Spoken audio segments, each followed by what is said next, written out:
Bonsoir à tous, ravi de vous retrouver sur Monaco Info avec à la une de votre journal ce soir, le retour de la culture, de la musique au cœur du Palais Princier. Instant de grâce dans la cour d'honneur hier soir et cette formidable communion entre un orchestre comblé de retrouver la scène et un public sous le charme d'un retour à une soirée presque normale. Les conditions sanitaires, l'émotion des retrouvailles, nous recevrons dans un instant le délégué artistique de l'Orchestre Philharmonique de Monte-Carlo, Didier de Cotigny. Le monde de la culture à l'honneur avec un lundi de rentrée pour l'Académie de danse Princesse Grace. Et puis, vos informations pratiques quotidiennes, le meilleur des réseaux sociaux et votre actualité tout près de chez vous au sommaire de cette édition. Enfin, un nouveau renfort pour votre club préféré, club de basket, la Roca Team. Arrivé en provenance de Strasbourg, l'ailier Damien Inglis nous parlera de son choix, de son parcours, de ses points forts et de ses ambitions avec une équipe presque au complet à Monaco désormais. Le sport, justement, il en est question avec vous, Sandrine Neck. Bonsoir, en ouverture de votre traditionnel point info du jour. Bonsoir Christophe, bonsoir à tous. Vous étiez nombreux à accueillir la nouvelle avec joie. Le monégasque Charles Leclerc est monté sur le podium. Il a décroché la 3e place du Grand Prix de Grande-Bretagne sur le circuit de Silverstone. Le mois d'août commence donc bien pour le pilote Ferrari. Après un mois de juillet plutôt compliqué, rendez-vous de nouveau avec la Formule 1, toujours en Grande-Bretagne le 9 août. Et comme un bonheur n'arrive jamais seul, Arthur Leclerc est monté lui aussi sur un podium, celui de la première manche de Formula régionale européenne à Misano en Italie. Il est arrivé 2e. On reste sur l'asphalte, Sandrine. Oui, avec le prochain rallye Monte-Carlo historique, dont le tracé a été dévoilé par l'Automobile Club. Le parcours de l'édition 2021 donc, les voitures devront traverser 2 anciens fiefs des Grimaldi, Buis-les-Baronnies et Cray dans la Drôme. Autrement dit, plus que jamais, le rallye Monte-Carlo historique portera bien son nom. Sachez que Monaco sera la seule et unique ville de départ. Cette décision a été prise en raison de la situation sanitaire, toujours délicate. Situation sanitaire, toujours, qui vous concerne. Depuis plusieurs mois, effectivement, le gouvernement princier distribue gratuitement des masques lavables aux résidents à raison de 2 par personne pour lutter contre l'épidémie. Et vous le savez, les gestes barrières doivent toujours être appliqués. Le masque est désormais obligatoire à Monaco à l'extérieur, dans les files d'attente. Et vous le voyez, la distribution de ces masques pour le mois d'août a d'ailleurs commencé lundi. Le maître mot étant de ne pas baisser la garde. Oh oui, vous avez bien raison, hein, Sandrine. Ne jamais négliger les gestes barrières, surtout en cette période d'été, souvent synonyme de liberté. À tout à l'heure pour le point info pratique avec vous. On va s'intéresser maintenant à un sujet qui vous interpelle pour beaucoup en ce moment, les différents chantiers en principauté. Le mois d'août, on le sait, est souvent la période la plus propice pour réaliser des travaux chez nous, comme à Fontvieille, où le flux de travailleurs est en ce moment beaucoup moins important ces derniers jours. Et un changement notable dans le quartier. Frédéric Elion est donc allé à la rencontre de Serge Second. Il est conducteur d'opération à la direction des travaux publics. Serge, nous sommes ici, carrefour du Gabian, avec 2 zones de travaux finalement et un gros changement à partir d'aujourd'hui. Vous pouvez nous expliquer lequel? Donc à compter d'aujourd'hui, nous allons fermer le sens descendant de la nuit de Fontvieille, puisque nous intervenons en sortie du tunnel directement là-bas. Il n'est pas possible de maintenir un minimum de circulation même pour les riverains des terrasses de Fontvieille par exemple. Donc nous fermons toute la circulation. Par contre, nous maintenons le sens montant, absolument, pour desservir tous les riverains, les différents immeubles, Coronado, Iglo Pastor Center, terrasse de Fontvieille. Et en coordination, nous avons aussi un autre chantier au croisement Gabion-Fontvieille pour des réseaux là essentiellement.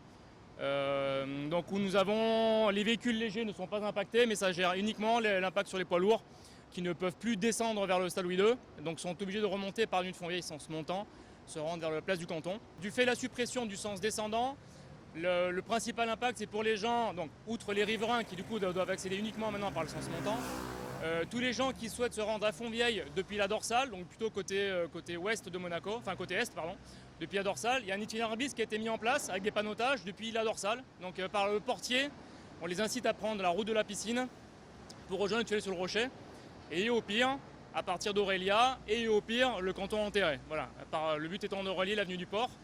Mais on a essayé de mettre en place le plus en amont possible depuis le portier pour éviter d'aller pour délester au plus tôt la dorsale pour ne pas saturer les giratoires Aurélia et Canton enterré.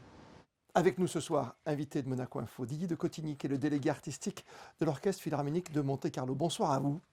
Bonsoir à vous. Un homme heureux, puisque vous avez assisté hier soir à un magnifique concert, on l'imagine, sur la place du Palais Princier. Absolument, c'était le concert qu'on attendait tous. Je vous propose de vous replonger dans cet univers hier soir, sur la place du Palais, puis ensuite on parle de l'actualité de cette soirée et de l'avenir ensemble. Avec plaisir. Émilie Rousseau était sur place hier soir au Palais Princier. Oui, un concert sur invitation encadré par des mesures sanitaires strictes, prise de température, masque obligatoire et distanciation physique au niveau du placement dans la cour d'honneur du Palais Princier. Alors des mesures nécessaires, certes, mais il fallait bien ça pour que les concerts au Palais Princier reprennent et que la musique résonne de nouveau pour le plus grand bonheur du maestro Kazuki Yamada. Je suis très reconnaissant et ravi de pouvoir enfin rejouer. Nous attendions tous ce moment avec impatience. Ces derniers mois, nous avons pris conscience de la chance que nous avons de jouer de la musique. Cela prend tout son sens ce soir. Un directeur artistique et musical et des musiciens impatients de retrouver leur public après 4 mois de mise en sommeil.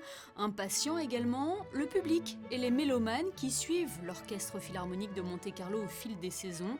Ce soir-là, ils se sont tous sentis privilégiés de pouvoir être le témoin d'un tel événement. C'est vraiment un grand honneur pour nous d'avoir été invités. Ça nous a manqué toute la saison et donc là, d'avoir ça, c'est vraiment bien. Moi, vraiment, ça m'a touché. Bon, les conditions sont comme elles sont, mais ça ne fait rien. Même masqués, les spectateurs auront apprécié les mélodies de Mozart et Schoenberg jouées par les musiciens de l'OPMC et du pianiste Francesco Piemontesi. Prochain et dernier rendez-vous des concerts d'été au Palais Princier, le 6 août prochain et toujours sur invitation.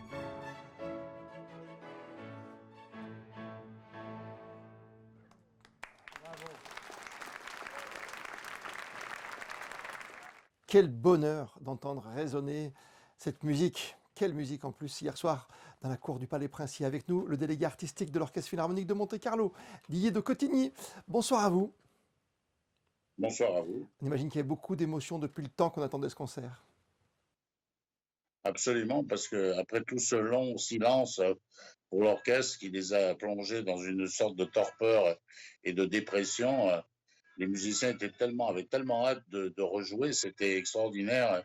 Ils ont tous mis un enthousiasme et une passion pour faire le mieux de ce qu'ils pouvaient. Et c'était vraiment, le résultat, c'est que s'entendait tout de suite. Ah oui, un côté application pour l'orchestre et puis un côté concentration pour le public. Hein. Et c'est exactement ça. Et en plus, choisir une œuvre aussi connue que la petite musique de nuit de Mozart, qui est une œuvre que tout le monde connaît, Magnifique. qui est absolument magnifique, mais qui est aussi elle est très très rarement jouée, parce qu'en fait, elle est très très difficile à faire bien, et elle vous expose immédiatement, si vous n'êtes pas absolument à 2000%, techniquement et musicalement, tous les défauts sont immédiatement mis sous la loupe, et donc c'est pour ça que peu d'orchestres osent s'y risquer. Mais c'est pour ça qu'on voulait aussi, pour cette communion extraordinaire en Principauté de Monaco, Voilà. démarrer avec avec cette tension. Oui. qui complétait le thème de la nuit, puisqu'il y avait la nuit, la petite musique de nuit de Mozart, et la dernière partie du concert, c'était la nuit transfigurée de Schoenberg, et écrit pour la même formation que la petite musique de nuit, et donc pour un orchestre, un quintet à cordes multiplié par 10 à peu près. Ils étaient à peu près 35, comme pour la petite musique de nuit. Voilà. On n'a pas vu non plus un orchestre transfiguré, c'est un orchestre que l'on connaît. Exactement, absolument. Avec notre directeur musical, Kazuki Yamada, qui a fait vraiment des merveilles, absolument. Une simplicité à la fois et musicalité. Il n'y a plus de problème avec les instruments avant, par exemple, de votre côté orchestre? On les a séparés, on les a mis ensemble. Bien sûr. C'est-à-dire que vous avez au palais, vous avez les cordes dans leur ensemble, et dans le concert du 6, vous aurez les cordes avec les percussions, qui, elles, ne créent pas de problème. Et tout le groupe des cuivres ont organisé 3 concerts au Fort Antoine. Et les bois, le pupitre de bois, dans son ensemble, participera au concert du 4, qui sera d'ailleurs dirigé par Kazuki Yamada aussi, avec la magnifique grande partita pour 13 instruments à vent de Mozart, qui est aussi un des chefs-d'œuvre de Mozart que nous donnerons au public le 4 au Fort Antoine. Si vous voulez, l'orchestre de cuivre est tout à fait adapté au plein air. Et l'acoustique va très bien. Donc, et c'est la même chose pour les orchestres de bois. J'avais 2 questions rapides à vous poser, Didier Cotigny. La vraie rentrée, parce que là, c'est une fin de saison, vous l'avez dit, ces petits plus de l'été qui sont des énormes moments de partage pour les Monégasques. Poisson, si vous voulez. On D'accord. a évité la queue de poisson et donc on finit sur une saison où tout le monde a travaillé dans ces 7 jours. Tout le monde va avoir participé, donc tout le monde dans l'orchestre a eu le contact avec le public, a eu la possibilité de partager la musique avec le public. Et donc, nous pouvons maintenant aborder la nouvelle saison dont le premier concert sera le 20 septembre. Le 20 septembre, hein. Oui, avec sous la direction de Kazuki Yamada, avec un hommage à Beethoven, puisque cette année 2020 était le 250e anniversaire de la naissance de Beethoven. Tout le monde pensait qu'on allait avoir trop de Beethoven, et le pauvre Beethoven s'est retrouvé complètement privé d'anniversaire depuis le... Des projets de partir à l'étranger également, Didier? Ou pas? Écoutez, pour le moment, les projets à l'étranger ont été mis un peu sur la glace parce que les conditions de confinement, les conditions de voyage sont différentes d'un endroit à l'autre. Il va falloir qu'il se passe un petit moment avant de reprendre les chemins à l'extérieur parce que vous avez des règles différentes d'un pays à l'autre et pour le moment, les gens sont très, précautionneux. Merci 1000 fois, Didier de Cotigny, d'avoir pris du temps pour nous, d'avoir été très complet. Au plaisir de vous retrouver sur Monaco Info. Merci beaucoup, c'est un plaisir. Et on le rappelle, les 2 prochains rendez-vous cette semaine pour l'Orchestre Philharmonique de Monte-Carlo, c'est demain au Fort Antoine, puis jeudi dans la cour d'honneur du Palais. Le prince Albert II a souhaité à cette occasion réserver cette soirée à tous ceux qui ont œuvré pendant la crise sanitaire, professionnellement ou bénévolement. Le monde de la culture, je vous le disais, à l'honneur ce soir sur Monaco Info, avec la rentrée des jeunes danseurs et danseuses de l'Académie Princesse Grace, partie intégrante des ballets de Monte-Carlo. Ces jeunes recrues ont entre 13 et 18 ans et viennent de différents pays. Et cette formation, vous le savez, a pour objectif de leur permettre de parfaire leur apprentissage en vue d'intégrer, à l'issue de leur cursus, de grandes compagnies internationales. Reportage signé ce soir Vanessa Dessy. C'est une rentrée anticipée pour les élèves de l'Académie Princesse Grace. Les jeunes danseurs venus des 4 coins du monde ont débuté cette année scolaire dans des conditions un peu particulières. On a réussi à la faire cette rentrée, c'était pas évident. Comme vous savez, c'est une école qui a des élèves qui viennent des 4 coins du monde.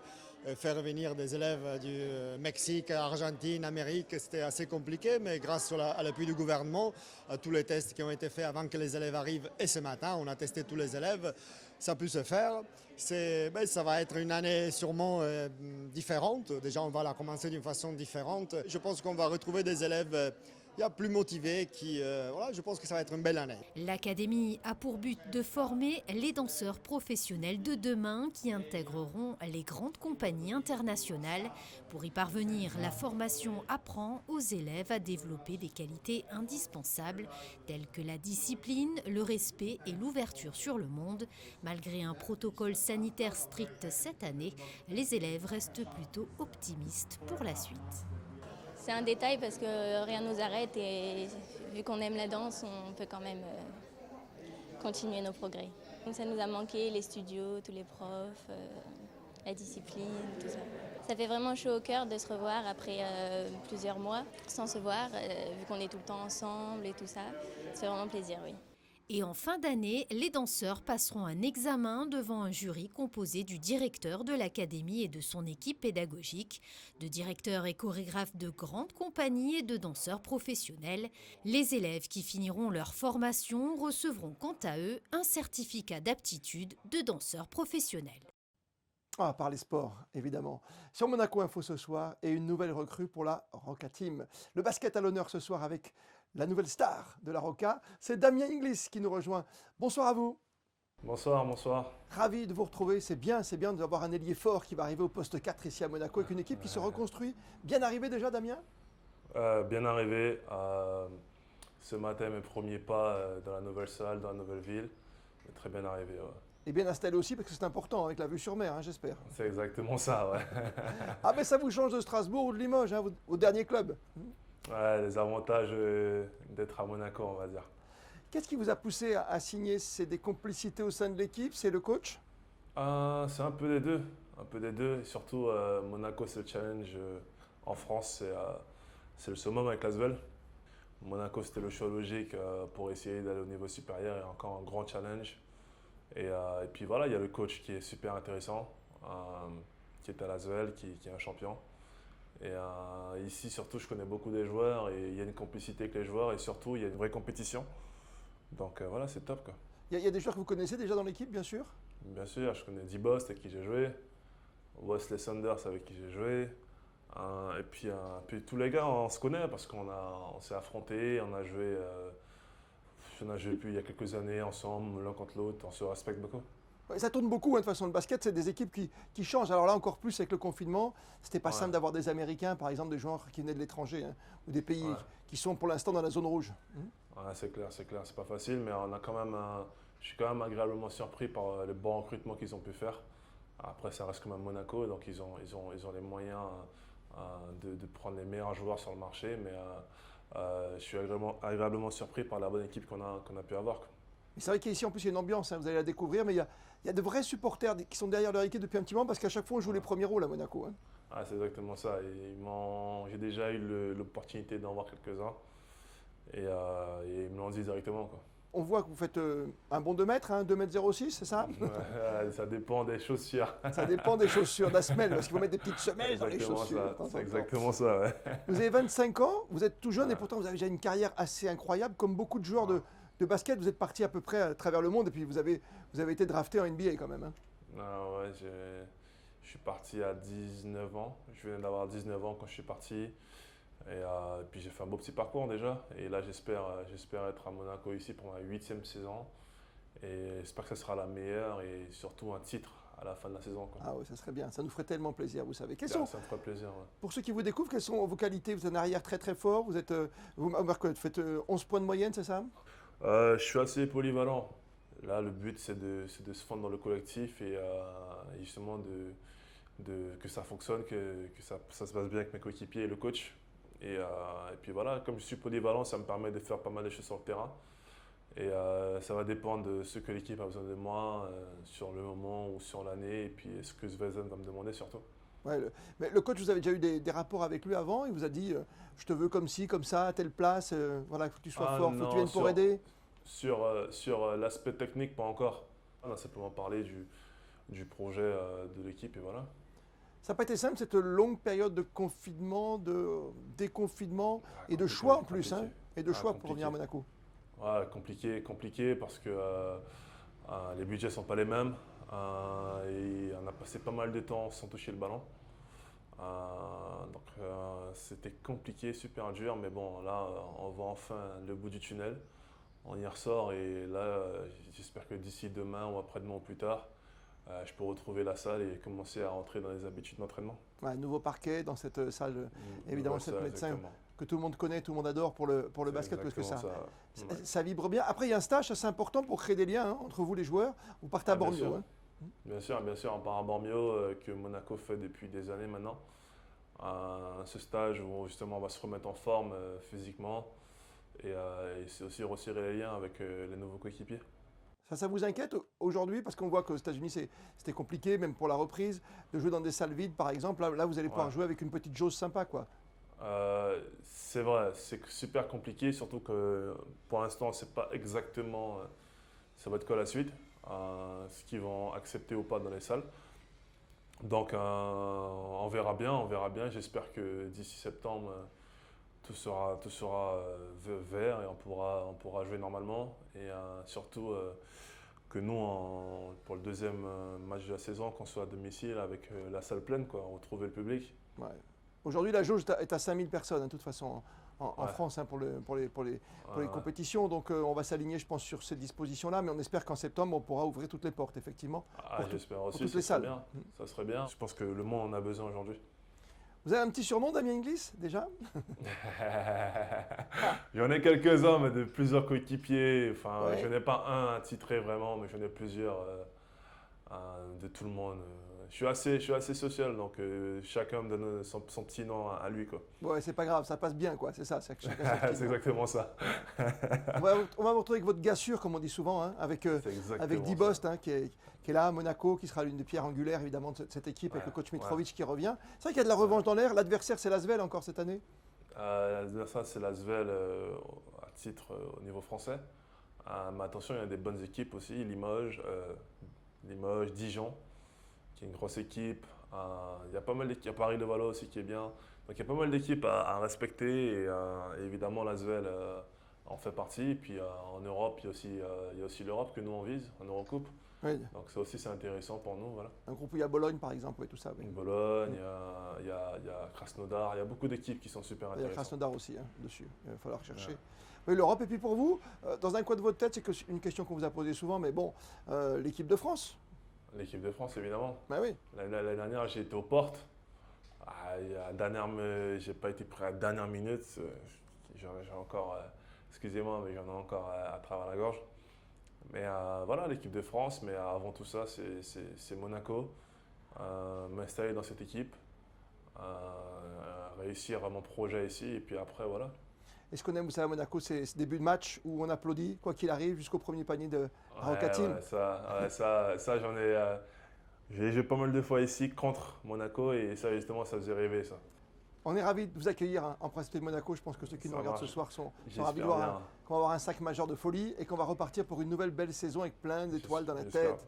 La Roca Team. Et vous, les stars évidemment. Damien Inglis, tout nouveau joueur, ailier fort, poste 4 à Monaco, dans la nouvelle composition de coach Mitrovic. On a hâte de vous découvrir à l'entraînement, à Bormio, puis après sur les parquets en Europe et en France. On rappelle, c'est Boulazac. La reprise, merci Damien, et bonne installation à Monaco. Hein. Merci bien. Et sans plus tarder, on en vient au point pratique du soir, et on reste, Sandrine, dans le sport. Après avoir dévoilé les tenues domicile et extérieure, l'AS Monaco et Kappa ont présenté le maillot Third 2020-2021 qui rend un hommage appuyé à l'histoire de la principauté. Malizia, église Sainte-Dévote, palais princier ou encore casino et cathédrale figurent dessus. Une tenue que les joueurs monégasques portaient il y a 48 heures à Francfort lors d'un match amical. Et comme je sens, Christophe, que vous avez envie de me poser la question, qu'est-ce qu'un maillot Third? Eh bien, en général, pour lever toute ambiguïté, quand les couleurs des maillots des deux équipes qui s'opposent sont trop similaires, on peut l'utiliser, ou encore lors d'un événement spécial. Un conseil ce soir, merci de conserver encore un peu, s'il vous plaît, les vêtements que vous souhaitez donner. Oui, car la Croix-Rouge monégasque annonce suspendre sa collecte de vêtements jusqu'à la fin du mois d'août. Ne déposez donc rien au siège de l'association situé sur le boulevard de Suisse pendant cette période. Il s'agit d'une pause traditionnelle qui avait lieu aussi par le passé, pas de lien avec la Covid, Christophe.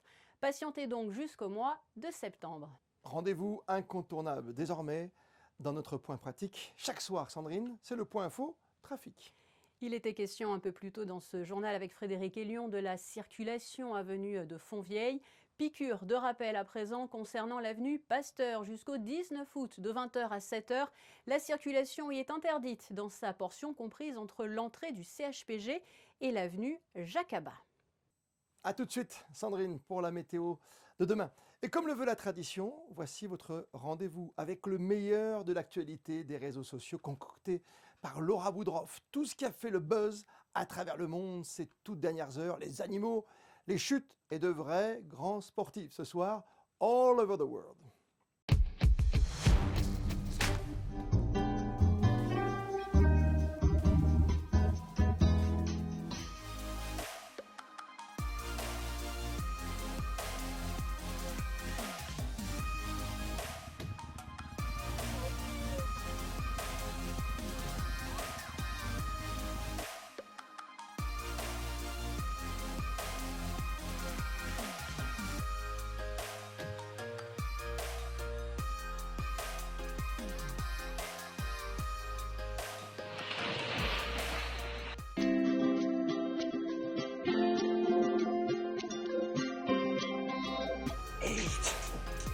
Nine, 10.